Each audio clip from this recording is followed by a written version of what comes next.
اعوذ باللہ من الشیطان الرجیم بسم اللہ الرحمن الرحیم سورۃ الحشر بسم اللہ الرحمن الرحیم سبح للہ ما فی السماوات وما فی الارض.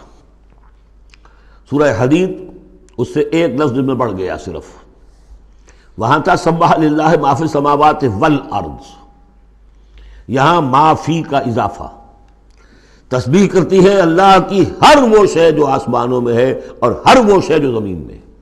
گویا کہ ایمفیسس بڑھ گیا. باقی وہی دو اسماء گرامی اللہ کے، وہو العزیز الحکیم، وہ العزیز ہے، زبردست ہے، اس کا اختیار مطلق ہے، اس میں کوئی چیکس اینڈ بیلنسز نہیں ہے، لیکن حکیم ہے، کمال حکمت والا. هو الذی اخرج الذین کفروا من اہل الکتاب من دیارہم لاول الحشر. اس میں اب یہ غزوہ بنی نذیر کا ذکر ہو رہا ہے. 3 قبیلے تھے مدینے میں جب حضور تشریف لائے ہیں، بنو قینقاع، بنو نذیر، بنو قریظہ. سب سے پہلے ان تینوں سے معاہدہ ہو گیا. سب سے پہلے شرارت کی تھی غزوہ بدر کے فوراً بعد، وہ بنو قینقاع نے کی تھی. انہوں نے اپنے معاہدے کی خلاف ورزی کی، شرارتیں کی، تو حضور نے ان کو مدینے سے نکال دیا. دوسری باری آئی اس کی، یہ ہے بنو نذیر. غزوہ احد کے بعد سن 3 میں غزوہ احد ہوا ہے، سن 4 میں یہ واقعہ پیش آیا ہے. انہوں نے، ان کا ایک سردار تھا کعب ابن اشرف، اس نے بڑی ریشہ دوانی شروع کی. قریش کے ساتھ سلسلہ جنبانی ہو رہا ہے، خود بھی گیا کسی طریقے سے. ہم تو، ہماری جان ضیق میں آ گئی ہے، محمد آ گئے وہاں پر، آپ کی قوم کے لوگ ہیں، اب آپ ہی ہمیں ہماری جان ان سے چھڑائیں اور آپ لوگ حملہ کریں، ہم اندر سے مدد کریں گے. لہذا یہ ساری ریشہ دوانی ہو رہی تھی. ایک مرتبہ حضور کو بلایا، کچھ معاملات میں گفتگو کرنی ہے. جہاں بیٹھے ہوئے تھے کسی دیوار کے سائے میں نیچے، اس کے اوپر سے ایک بڑی چکی کا پارٹ جو ہے پھینکا تاکہ حضور کو ہلاک کر دے.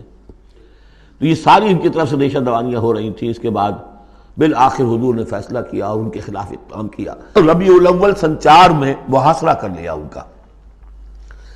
6 دن یا یہ کہ مختلف تعداد آئی ہے دنوں کی، یہ محاصرہ جاری رہا. ان میں ہمت نہیں ہوئی کہ یہ مقابلہ کرتے. بالآخر انہوں نے سرنڈر کر دیا اور طے یہ پایا کہ انہیں جانے کی اجازت ہوگی اور جو سامان بھی یہ یہاں سے لے جا سکے. تو اب یہ ظاہر بات ہے کہ ان کے مکان تھے، وہ مکان بھی وہ گرا رہے تھے، کواڑ ہی لے جائیں، وہ جو اوپر کڑیاں لگی ہوئی ہیں وہی لے جائیں. تو یہ سب کے سب جو پورا قبیلہ ہے نکل گیا، جو سامان اٹھا کر لے جا سکتے تھے وہ لے گئے.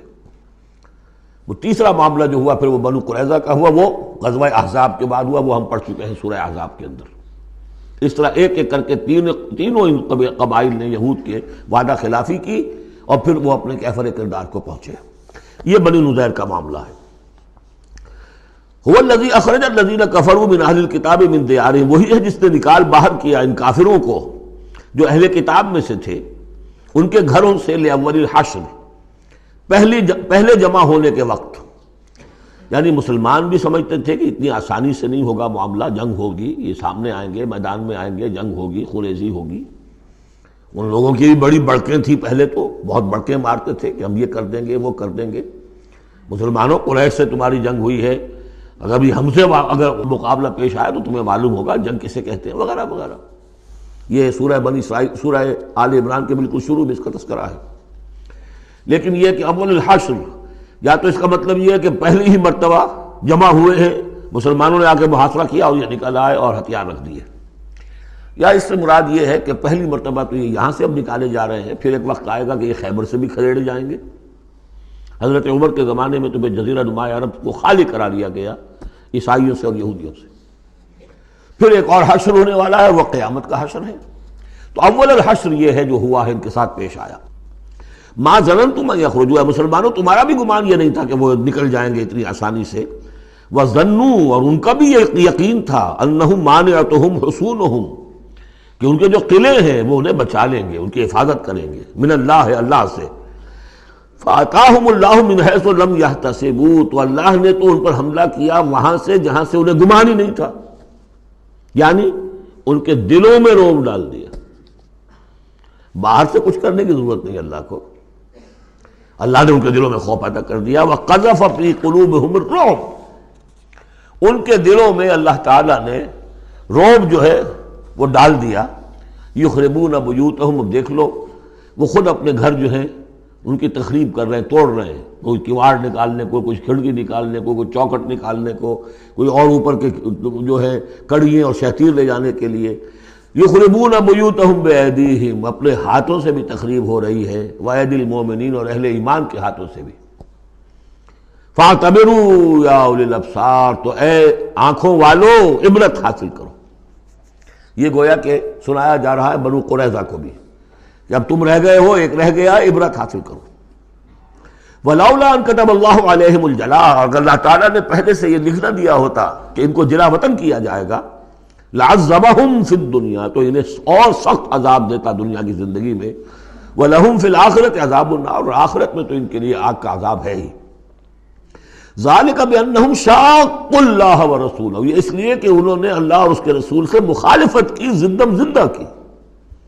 وَمَن يُشَاقِّ اللَّهَ فَإِنَّ اللَّهَ شَدِيدُ الْعِقَابِ، اور جو اللہ کے ساتھ، جو اس کے ساتھ زندم زندہ کرے، اللہ کے ساتھ اللہ کی مخالفت پر کمر کس لے، تو تم سمجھ لو کہ اللہ تعالیٰ تو پھر سزا دینے میں بہت سخت ہے.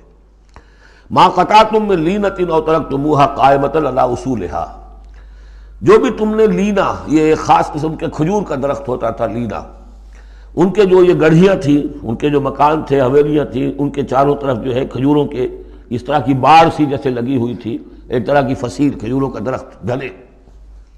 تو جب مسلمانوں نے محاصرہ کیا تو بعض جگہوں سے انہوں نے کھجور کے یہ درخت کاٹے، اس لیے کہ حملہ کرنے کے لیے پھر کھلی جگہ چاہیے تھی.